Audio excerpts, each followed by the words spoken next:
Welcome back to my channel SK first exam. જો તમે મારી ચેનલ પર નવા છો તો પ્લીઝ સબસ્ક્રાઇબ માય ચેનલ.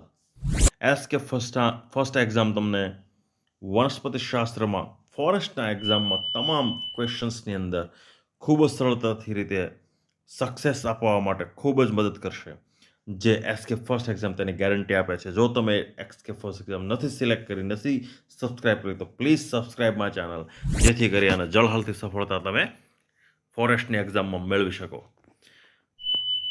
ફોરેસ્ટની એક્ઝામમાં જે વનસ્પતિશાસ્ત્ર વનસ્પતિ વિષયક વિજ્ઞાન છે, વનસ્પતિ વિષયક જ્ઞાનનો જે સેક્શન છે, બરાબર, 50% માર્ક જે એની અંદરથી પૂછાવાના છે, બરાબર. તો એવા ક્વેશ્ચનો કેવા હશે તેને આધારે આપણે જોઈ લઈએ. તો ઝડપથી ચેક કરી લઈએ પ્રશ્નો કે વનસ્પતિના અભ્યાસના શાસ્ત્રને અંગ્રેજીમાં શું કહેવાય છે, પૂછાઈ શકે એવો પ્રશ્ન છે, બરાબર. Zoology, botany, apiculture, sericulture. Right answer is botany. Right answer is botany કહેવામાં આવે છે. બોટની કોને કહે છે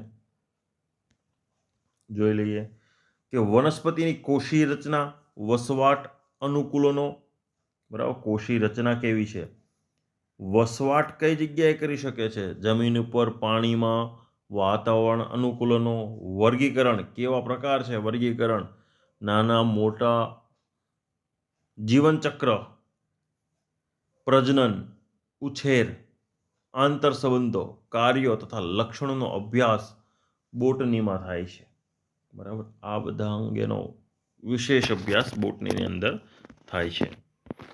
નેક્સ્ટ ક્વેશ્ચન, વનસ્પતિશાસ્ત્ર બોટનીના પિતા તરીકે કોને માનવામાં આવે છે? ઇસ્ટોરિયા, થિયોફેટ્રસ, ગેલેલિયો, જાનકી અમ્મલ.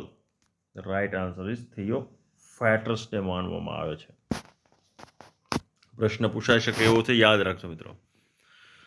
થિયોફેટ્રસ વિશે નીચેનામાંથી કયું વિધાન સાચું નથી? યાદ રાખજો, ધ્યાનથી જોઈ લેજો. તેઓ ગ્રીસના વતની હતા. તો બરાબર છે, તેઓ ગ્રીસના વતની હતા. તેને વનસ્પતિશાસ્ત્ર બોટનીના પિતા તરીકે ઓળખવામાં આવે છે. This is also right answer. તે એરિસ્ટોટલના શિષ્ય હતા. એ પણ સાચું છે. પૃથ્વી ગોળ છે તેની એણે શોધ કરી હતી.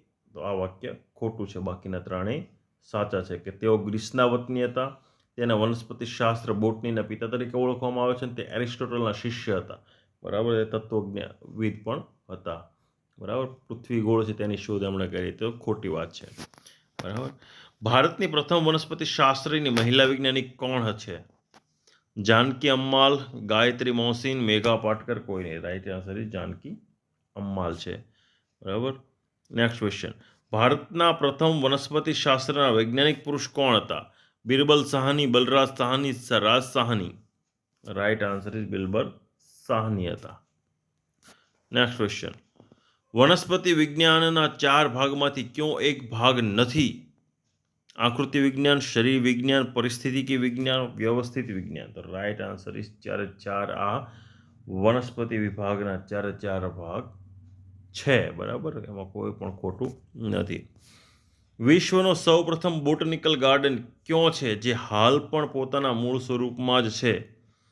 વઘઈ, ભારત 1999, પડુઆ, ઇટલી 1545, દેખરાંસો, ફ્રાન્સ 1856, કે કોઈ નહીં. Right answer Padua, Italy 1545. આ પૂછાઈ શકે એવો પ્રશ્ન છે. વનસ્પતિ માટે એક વર્ષાયુ, દ્વિવર્ષાયુ, બહુવર્ષાયુ શબ્દ કોણે પ્રયોગ કર્યો હતો? Theophrastus, Janaki Ammal, Aristotle. Right answer is થિયોફેટ્રસે ઉપયોગ કર્યો હતો.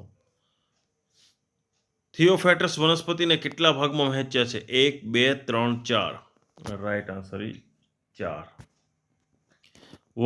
વનસ્પતિશાસ્ત્રને લગતી સૌથી જૂની બુક હિસ્ટોરિયા પ્લાન્ટેરિયમ કોણે લખી હતી?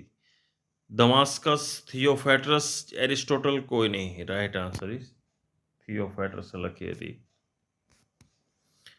ભારતના બોટનીના જનક તરીકે કોને ઓળખવામાં આવે છે?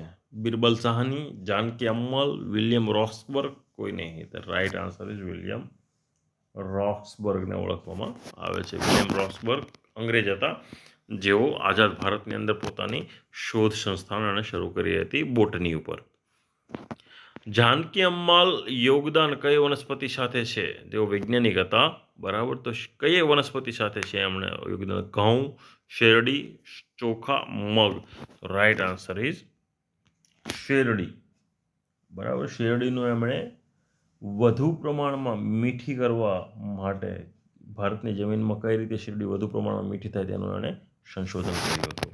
બરાબર. આ વિડીયોમાં એટલું જ.